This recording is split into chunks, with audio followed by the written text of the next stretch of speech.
Aujourd'hui, gros programme. J'ai quitté tôt ce matin la ville de Argelès, direction la région de Navarre, en Espagne. J'ai 600 km, pas mal d'autoroutes et quasi que de la ligne droite. En vrai, je pensais que ça allait être long. Beaucoup de lignes droites, un peu de lassitude, un peu d'ennui et de fatigue, mais ça va, ça s'est plutôt bien passé. La route est belle et j'ai fait la route avec pas mal de motards. Regarde, je suis à 130, on dirait que je roule à 90. C'est aride, c'est le désert.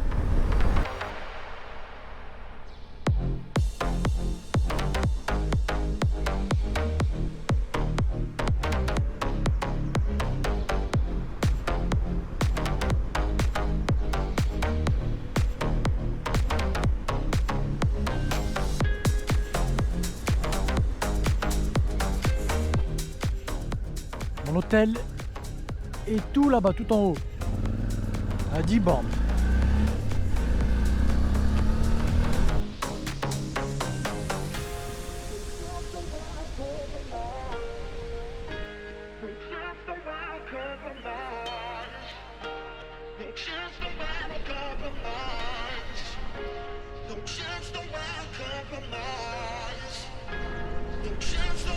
Oh, la vue elle est ouf hein. C'est vrai. Avant, je me disais, qu'est-ce qu'ils ont été foutre un hôtel à cet endroit. Mais bon, j'ai vite compris pourquoi. Mais là, il y a quelque chose qui me trotte dans la tête, ce sont mes pneus. La moto est très chargée, mes pneus légèrement surgonflés, je suis en pleine route. J'ai vraiment peur d'une déchirure ou d'un éclatement. On dirait pas comme ça, mais la piste est parsemée de petits cailloux coupants. Donc j'y vais mollo et je profite de la vue.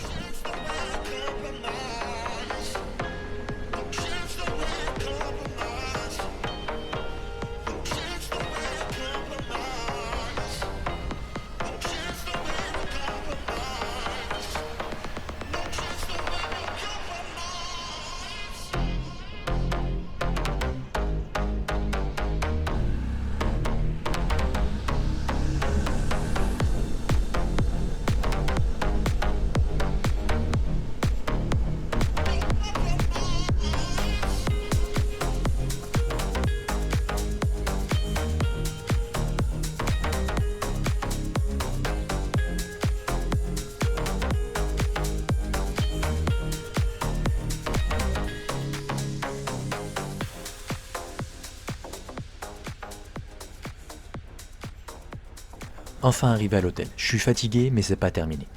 Et j'ai qu'une envie, c'est de rouler, parce qu'il commence à faire chaud. Très chaud.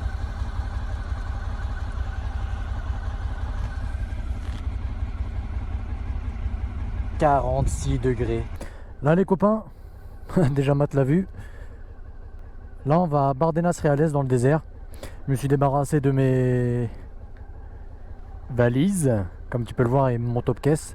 J'ai juste pris un petit sac à dos. J'en ai pour, j'ai quoi, une heure de route.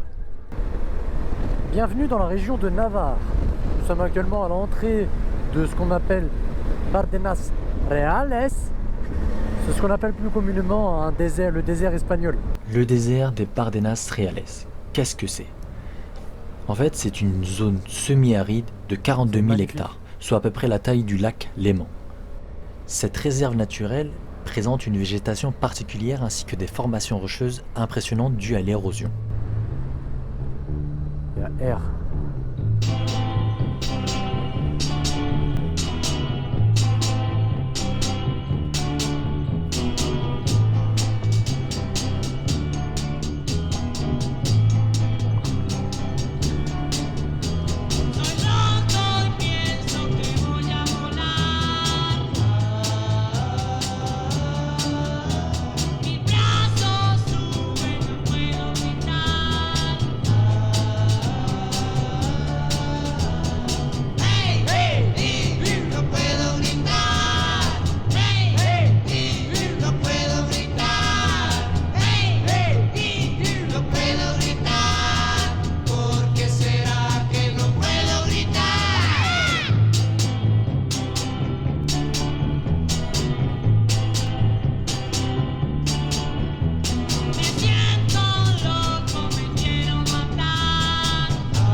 C'était génial, je me suis amusé comme un enfant.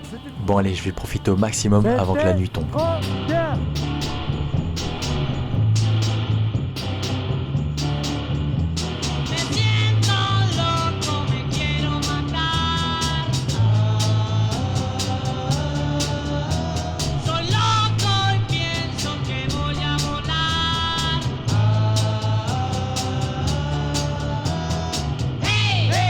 Bon allez, il est temps de rentrer. J'ai encore 1 heure de route et j'ai pas encore mangé.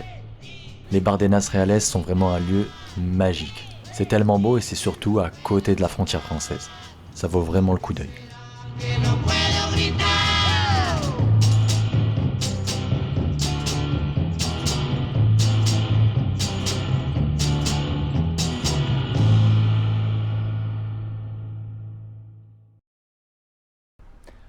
Hola. Ah, yes. Hola, 4, por favor. Gracias, adios. Après avoir fait le plein et mangé un petit truc à la station, je trace à l'hôtel. Je suis fatigué par 800 km de route. Est-ce qu'on va réellement faire de la piste de nuit? Bah, j'ai pas le choix quoi. C'est la route pour aller à l'hôtel. 13 km de piste, entendu? 13 km. Bon, je vais pas rester ici là parce que moi j'ai peur de me faire manger par des monstres. Allez, salut! Tout va bien. Je me suis pas fait manger par des monstres et j'y ai hyper bien dormi. Je suis assez en forme, et comme tu peux le voir, il fait gris, synonyme que c'est bel et bien la fin. Il est temps de rentrer à la maison. Les Bardenas Reales étaient mon dernier objectif. C'est ce que je voulais voir en dernier. C'est fait. Tout ce que je voulais voir dans ce road trip a été réalisé.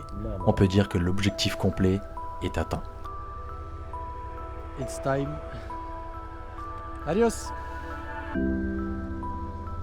Ça y est, c'est l'heure, on se casse. J'ai acheté ce truc. J'ai croqué dedans. Le truc il est tout sec. J'ai l'impression de manger du sable. Merde alors. Là le programme. Direction Bordeaux. Je profite une dernière fois des longues courbes avant d'attaquer les longues lignes droites interminables.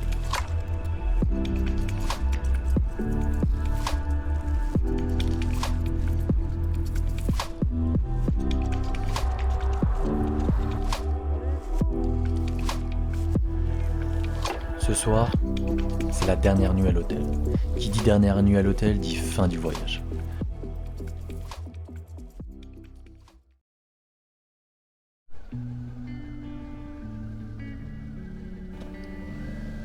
Voilà, j'entame mes derniers 500 km concernant ce voyage.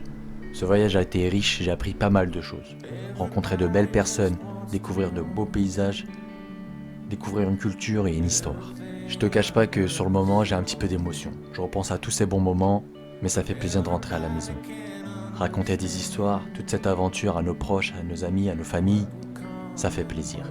Et comme je le dis, une passion c'est fait pour être vécue, mais aussi être partagée.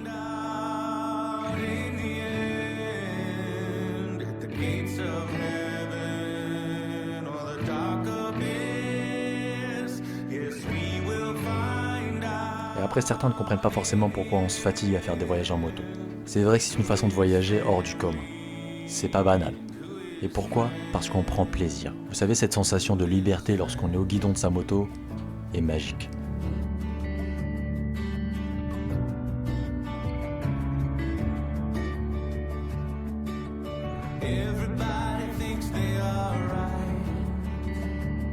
Et je pense que pour toi aussi, la meilleure façon de voyager, c'est de trouver la liberté.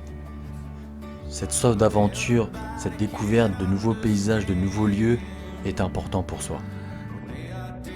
Et c'est vrai que voyager à moto te pousse un peu plus dans cette aventure.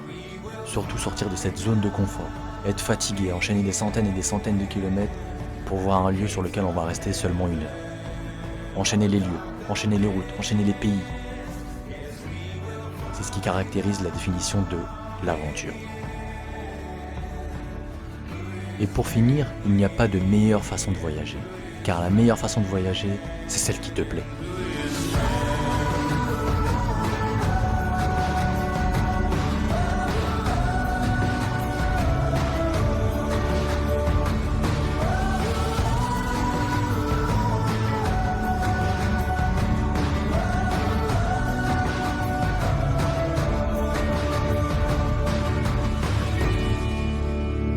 Cette série sur les Balkans est maintenant terminée. Merci beaucoup de l'avoir suivie en espérant qu'elle vous a plu. Et si tu as une question concernant ce voyage, la moto ou autre, n'hésite surtout pas à la poser dans les commentaires. Je vous dis à très bientôt et surtout, prenez soin de vous.